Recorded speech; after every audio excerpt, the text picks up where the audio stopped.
এইবোৰ দেখিছে ইমান সৰু সৰু চৰাই কেনেকৈ বনালো চাব নেকি চাও আহক চৰাইবোৰ বৰ মৰম লাগে মোৰ মৰম কৰি থবলৈ মন যায় এইজনী দেখিছেনে ইমান সৰু অকমানি চৰাই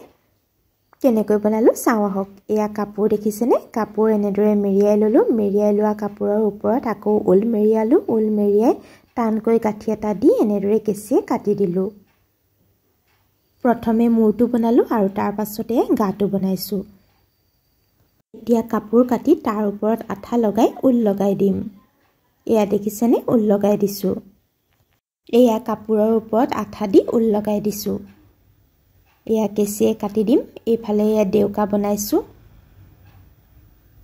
এতিয়া মূৰটো গাটোত জয়েন কৰি দিম এতিয়া দেউকা লগাম এয়া আকৌ আঠা লগাই এইফালেও লগাই দিম এতিয়া চকুৰ কাৰণে থাৰ্মকলৰ মালাডাল আছিল সেই মালাডালৰ মণিৰ পৰাই এয়া মই চকু বনাইছো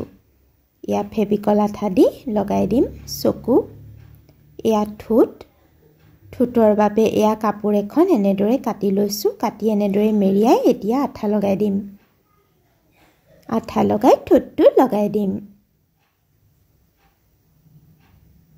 ঠুটটো লগোৱাৰ পাছত চকুত ৰং কৰি দিম লগতে এয়া এডাল উলেৰে ডিঙিটো মেৰিয়াই দিছো এয়া হৈ গ'ল কেইবাটাও চৰাই এই টুকুৰিটো মই কেনেকৈ বনালো পিছৰ ভিডিঅ'ত দেখুৱাম